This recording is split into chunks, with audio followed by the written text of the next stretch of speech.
శ్రీమాత్రే నమః. ప్రేక్షకులకి ఆ లలితాంబిక అమ్మవారి యొక్క అనుగ్రహం పరిపూర్ణంగా కలగాలని మనస్ఫూర్తిగా కోరుకుంటూ మనము ఈ ఉగాది నుంచి ఆల్రెడీ మనం ఆదాయము, వ్యయము, రాజ్యపూజ్య, అవమానం గురించి వాటి గురించి మాట్లాడుకున్నాము. అయితే ఈ ఉగాది నుంచి ద్వాదశ రాశుల వారికి కూడా లేదా ద్వాదశ లగ్నాల వారికి ఏ విషయాలు చేయకూడదు, ఏ విషయాలు చేస్తే బాగుంటుంది, దేవతా ఆరాధన కానీ గోసేవ కానీ ఏం చేసుకోవాలి, అదేవిధంగా కొంతమందికి జాతకం ఉండదు, అలాంటి వారికి ఏ మంత్రం చేసుకోవడం ద్వారా అమ్మవారిది ఎటువంటి ఇబ్బంది నుంచి అయినా బయటపడతారు అనేటువంటి విషయాలు మనం ఇప్పుడు తెలుసుకుందాం. మిథున లగ్నము, మిథున రాశి, మిథునం వారికి కనుక చూసుకున్నట్లయితే ఇక్కడ గుర్తుపెట్టుకోండి, మీరు ఈ సంవత్సరం క్రోధినామ సంవత్సరంలో చెయ్యకూడనటువంటి పనులు ఏమిటి చూసుకున్నట్లయితే ఒకటే గుర్తుపెట్టుకోండి, మీరు ఈ సంవత్సరం కోర్సెస్ ఏదైనా తీసుకునే విషయంలో జాగ్రత్త పడాలి. కొత్త కోర్స్ అండి, వాళ్ళు ఎవరో చెప్పారు బాగుంటుందని హడావిడిగా వెళ్ళిపోయి డబ్బులు కట్టేస్తాం. తీరా చూస్తే అయ్యో నాకు ఇది మైండ్లోకి ఎక్కట్లేదు, బుర్రలోకి ఎక్కట్లేదు, నేను ఎందుకు తీసుకున్నాను రా బాబు, నాకు అసలు ఇంట్రెస్ట్ లేదు, డబ్బులు కట్టేసాను అనుకుంటాం.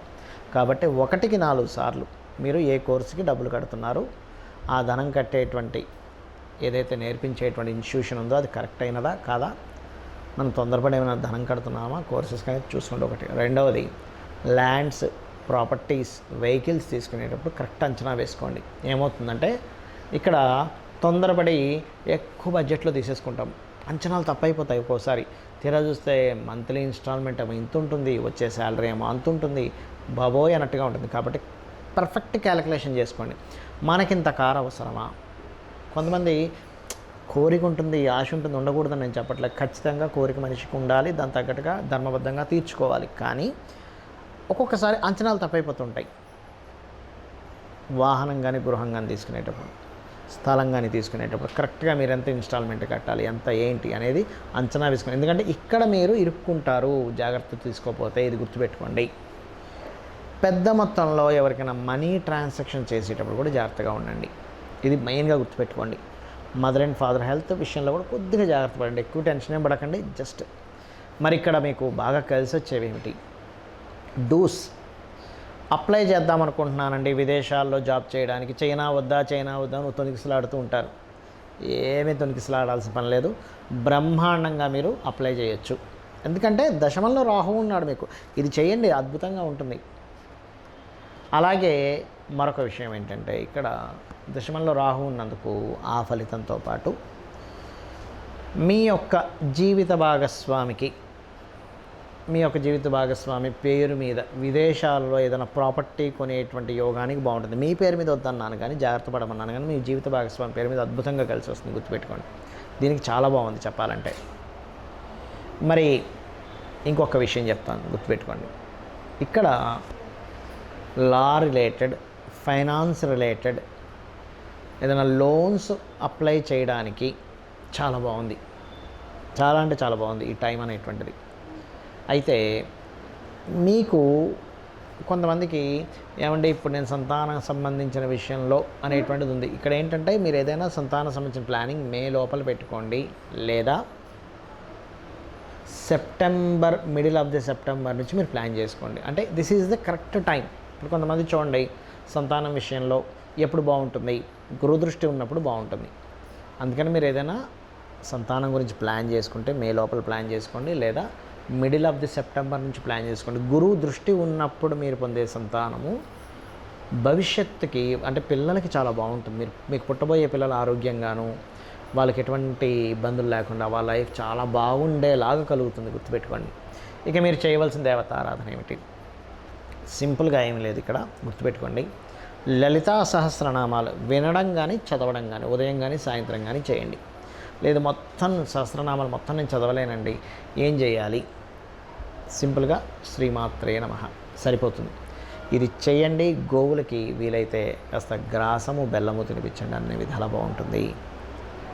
మరి చాలామందికి జాతకాలు ఉండవు. అంటే వాళ్ళు పూర్వం ఏంటంటే వాళ్ళు నోట్ చేసేవారు కాదు, ఒకవేళ నోట్ చేసినా మిస్ అవ్వచ్చు. కాబట్టి ఏంటి, వాళ్ళకి లగ్నం తెలియదు, నక్షత్రం తెలియదు, రాశి తెలియదు, ఎప్పుడు పుట్టారో తెలియదు. మరి వారికి ఏమిటి?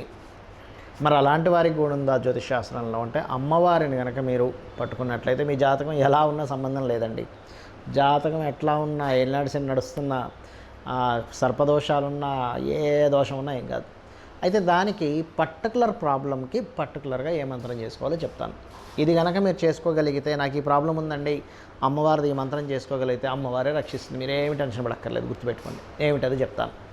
ఒకటి, మీకు మీరుగా ఎదగలేకపోతున్నారు అనుకుందాం. కాసేపు ఎన్నో సంవత్సరాల నుంచి ఇదే ప్రాబ్లం అండి నాకు అని అనుకున్నప్పుడు మీరు చేయవలసింది ఏమిటి అంటే, ఒకటే గుర్తుపెట్టుకోండి, రక్షణ కావాలి. ఎదగాలంటే ఎవరు కావాలి? ఇప్పుడు చూడండి, ఎవరినైనా ఒక పెరగాలి.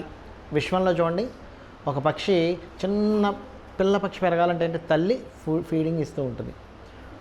జీవుల్లో కూడా మనుష్యుడు కనుక ఒక స్టేజ్ వరకు రావాలంటే తల్లి నిత్యము చూసుకుంటూ ఉంటుంది. అంటే ఏంటి? శ్రీమాత్రే నమః. ఇది చేసుకోండి చాలు, ఇంకేం అక్కర్లేదు. మీకు ఒక రక్షణ ఏర్పడుతుంది. సరేనండి, పెరిగాను, నాకు ఇక్కడ మరి సంపాదన కావాలి కదండి అన్నప్పుడు ఒకటే గుర్తుపెట్టుకోండి, ఓం ధర్మాధార ధనాధ్యక్ష ధనధాన్య వివర్ధిని ఈ మంత్రం చేసుకోండి చాలు.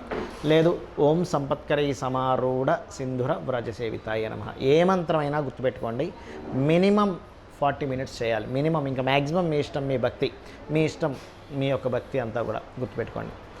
అలాగే మరి నాకు నేను ఏ మాట మాట్లాడినా నాకు మిస్కమ్యూనికేషన్స్ అవుతున్నాయండి, నాకేంటో అర్థం కావట్లేదు, సహకరించే వాళ్ళు లేరు, నాకు అసలు బ్రతకాలం లేదు, ఎవరితో మాట్లాడినా ఎవరిని కదిపినా నా తప్పు చూపిస్తున్నారు, మరి దీనికి ఏమిటి అంటే, దీనికి అద్భుతమైన మంత్రం ఉంది లలితా సహస్రనామాల్లో. అదేమిటి అంటే, ఓం కర్పూర వీటికామోద సమాకర్ష దిగంతరాయై నమః. రైట్. మరి కొంతమందికి ఇల్లు కట్టుకుందాం అనుకుంటారు. మరి ఈ సంవత్సరమైనా అవుతుందో లేదో, కనీసం ఇల్లు కట్టుకోగలనో లేదో, స్థలం కొనుక్కోగలనో లేదో, మరి ఇంట్లో ఏదో వాస్తుదోషం ఉందండి, దీని పరిస్థితి ఏమిటి, నాకు ఎట్లాగో ఈ సంవత్సరం ఎలా గడవాలి, నాకు అర్థం కావట్లేదు అనుకున్నప్పుడు ఒకటే గుర్తుపెట్టుకోండి, ఇంట్లో వాస్తుదోషం ఉందనుకోండి, మణిద్వీప వర్ణన చదివిపించండి. మీరు చదవలేరు, కనీసం వినండి సరిపోతుంది. లేదు, ఇల్లు కట్టుకోవాలనుకుంటున్నాను, ఇంట్లో ఉన్న దోషాలు కూడా పోవాలనుకుంటే ఒకటే గుర్తుపెట్టుకోండి, ఓం వదనస్మర మాంగళ్య గృహతోరణ చిల్లికాయై నమః చేసుకోండి, సరిపోతుంది. ఒకవేళ మీకు సంతాన ప్రాప్తి కావాలి, ఏమంటే ఈ సంవత్సరమైనా నాకు సంతానం కలుగుతుందా, నా జాతకం తెలియదు, నా నక్షత్రం తెలియదు, అలాగా ఏం టెన్షన్ పడకండి. మీరు ఏం చేస్తారంటే ఒకటే గుర్తుపెట్టుకోండి, ఓం దిగంబర దిగంబర శ్రీపాదవల్లభ దిగంబర లేదా దత్తాత్రేయ చరిత్ర పారాయణం చేయొచ్చు. కుక్కలకి, మీ వీధి కుక్కలకి బిస్కెట్స్, బ్రెడ్ ఏదైనా వేస్తూ ఉండండి. అలాగే దీనికి కూడా శ్రీమాత్రే నమః బ్రహ్మాండంగా పనిచేస్తుంది, ఎందుకంటే తల్లిదనం కావాలి కదా, అందుకని. అలాగే రుణాలు ఎక్కువగా ఉన్నాయండి, ఈ సంవత్సరమైనా తీరుతుందా లేదా, ఓం అపర్ణాయై నమః అద్భుతంగా పనిచేస్తుంది. అలా కాదండి, నేను కొన్ని సంవత్సరాల నుంచి వెయిట్ చేస్తున్నాను, వివాహం అవ్వట్లేదు, కానీ నా జాతకం తెలియదు, ఎలాగా జాతకంలో తెలిసినా కూడా ఎన్ని పరిహారాలు చేసినా అవ్వట్లేదు. భక్తిగా కనుక మీరు భక్తి శ్రద్ధలతో అమ్మవారిని తలుచుకొని, అమ్మ నాకు వివాహం అవ్వాలి, నువ్వు ఉన్నావు నాకేంటని చెప్పి మీరు కనుక చేయగలిగితే, ఏ మంత్రం ఏమిటి అని చెప్పి చూసుకున్నట్లయితే, కామేశబద్ధ మాంగళ్య సూత్రశోభిత కందరాయై నమః. మరొక కొంతమందికి వివాహం అయింది కానండి, మాటికి గొడవలు అవుతున్నాయి అన్నప్పుడు మీరు శివకామేశ్వరాంకస్త శివాస్వాధీన వల్లభాయై నమః చేసుకోవచ్చు. లేదా మందస్మిత ప్రభాపూర మజ్జత్కామేశ మానస కూడా చేసుకోవచ్చు. అద్భుతంగా ఉంటుంది వాళ్ళ జీవితం అలా కనుక చేయగలిగితే. అలాగే మరి గండాలు ఉన్నాయండి, ఏం చేయాలి, నాకు ఫలానా గండం ఉందని చెప్పారు, ఆ గండం చెప్పారు, ఈ గండం, ఏం టెన్షన్ పడకండి, దుర్గా అమ్మవారు మిమ్మల్ని గండాల నుంచి బయటపడేస్తుంది. ఓం దుమ్ దుర్గాయ నమః గుర్తుపెట్టుకోండి. లేదా సుబ్రహ్మణ్యేశ్వర స్వామి అష్టకం చదువుకోవచ్చు. మరి నాకు మూలధనం లేదు, లేదా నేను ఒక ఉన్నత చదువులు చదువుదాం అనుకుంటున్నాను, అలాంటప్పుడు మీరు చేయవలసింది ఏంటంటే హయగ్రీవ స్తోత్రం, లేదా ఓం హయగ్రీవాయ నమః అనుకోవచ్చు. లేదా రాజరాజేశ్వరి అమ్మవారి యొక్క స్తోత్రం చేసుకోవచ్చు. ఇవి కనుక చేసుకున్నట్లయితే ఖచ్చితంగా బాగుంటుంది. మరియు దీంతోపాటు మరి ఉద్యోగం లేదండి, ఉద్యోగ ప్రాప్తి కావాలండి అని అనుకున్నప్పుడు ఒకటే గుర్తుపెట్టుకోండి, ఓం మాణిక్య మకుటాకార జానుద్వయ విరాజితాయై నమః. లేదు, ఓం శ్రీమాత శ్రీ మహారాజ్ఞి శ్రీమత్ సింహాసనేశ్వరి నమః. ఉద్యోగం కాదండి, నాది వ్యాపారంలో బాగా లాభాలు రావాలి, ఏం చేయాలి, ఒకటే గుర్తుపెట్టుకోండి, తమలపాకులు చక్కగా ఒక 21 కానీ 41 కానీ తమలపాకులు అమ్మవారి దగ్గర పెట్టి ఒక మంత్రం చెప్తాను. ఏమిటది అంటే, ఓం ఇంద్రగోప పరిక్షిప్త స్మరతూనాభజంగికాయై నమః అని ఇచ్చేసి ఒక 40 మినిట్స్ చేయండి అమ్మవారి దగ్గర పెట్టి. అమ్మవారు ప్రసాదంగా తీసుకొని వాటిని మనకి చూడండి తోరణం కట్టినట్టుగా మీ యొక్క షాపుకో, మీ ఆఫీస్కో, దేనికైనా తోరణంలా కట్టండి. అమ్మవారి శక్తితో మీకు ఆకర్షణ శక్తి వస్తుంది. ఎన్ని రోజులు చేయాలి, మీకు అభివృద్ధి ఎంతవరకు అయితే అన్ని రోజులు చేయండి. అడగంగా మనకు ఆకలి వేసినప్పుడు ఎన్ని మెతుకులు తినాలండి, అడగంగా ఆకలి తీరే వరకు ఎలా తింటాం, ఇది కూడా అంతే. మరి నేను విదేశాలకు వెళ్దాం అనుకుంటున్నానండి, నా జాతకంలో ఉందో లేదో నా జాతకం తెలియదు, మరి ఏమిటి, ఏ శక్తి నన్ను విదేశాలకు పంపిస్తుంది? ఆంజనేయ స్వామిని కనుక నిత్యము 2 పూటలు కనుక మీరు హనుమాన్ చాలీసా చెయ్యగలిగితే ఖచ్చితంగా మీరు విదేశీ యోగం కలుగుతుంది, అందులో ఎటువంటి సందేహం లేదు.